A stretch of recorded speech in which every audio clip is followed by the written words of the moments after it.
Welcome to today's Explainer.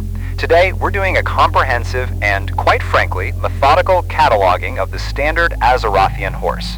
Throughout our time together, we're going to conduct a thorough biological and economic review of the varied equine species that populate the Eastern Kingdoms, Kalimdor, and beyond.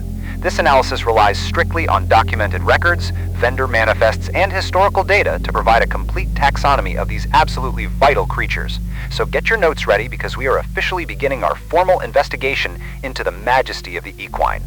Now, to really understand the equine, we've got to start at the absolute baseline of our economic reality. Behold the pinto. It is entirely unremarkable, and that's exactly where its value lies. Picture the bustling markets of Stormwind City.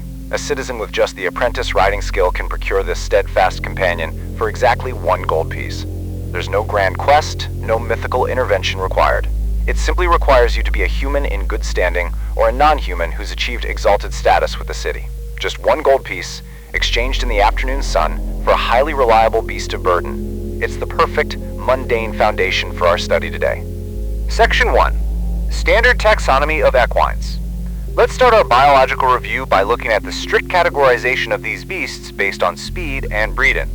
Now, what's really interesting about this slide is the clear, indisputable hierarchy of biological output tied directly to capital. On the left side, we've got our apprentice steeds, the brown horse, the chestnut mare, and the pinto. As we just noted, these are acquired for a single gold piece from authorized vendors like Gregor McVince or Katie Hunter. On the right, though, we see the results of advanced selective breeding, the journeyman mounts. We're talking about the swift palomino and the swift white steed. Naturally, these command a significantly steeper price of 10 gold. They require an advanced riding discipline to control, representing literally a 10-fold increase in both financial investment and biological velocity. A really notable evolutionary divergence pops up when we examine the Gilneas mountain horse.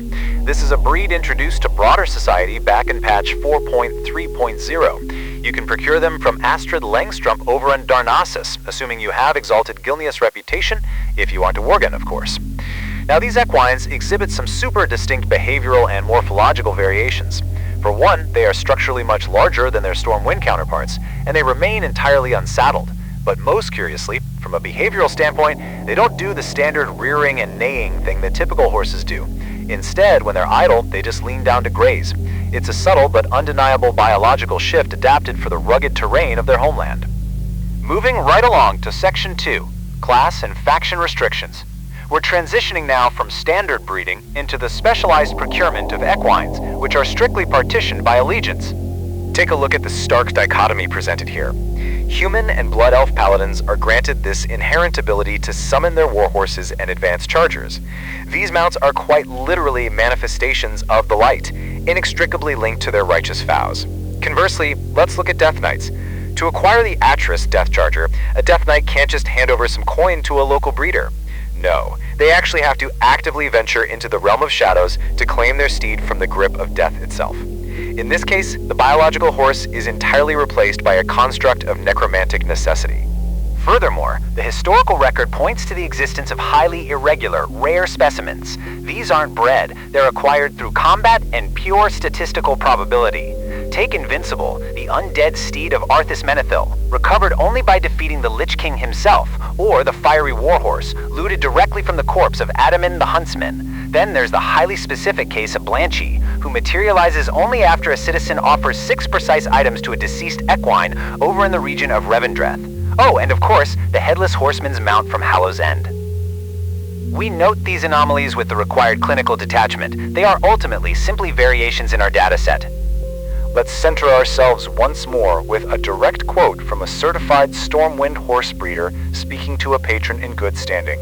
Quote, "A horse is a companion for the ages, friend. Don't sell yourself short. Get your steed here today." End quote.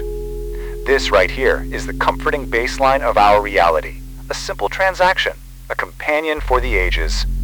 Let's move to and see how this builds. Section 3, the KVRT-TV Emergency Protocol. Please remain focused on the screen. The biological review will now continue under newly initiated parameters. Section 4, Anatomy of an Anomaly. We will now conduct a detailed anatomical breakdown of the entity previously designated as horse. Please go ahead and erase your prior notes. And this brilliantly illustrates the fundamental misunderstanding of the mount. Step 1, respiration. The stallion does not intake oxygen. Its internal cavities are vacuums that literally consume the very concept of distance between point A and point B. Step 2, ocular focus. The eyes of the beast are not processing the road ahead. They are permanently fixed upward, staring unblinking at management. Step 3, locomotion. That sound you hear when you ride? That's not hooves striking cobblestone.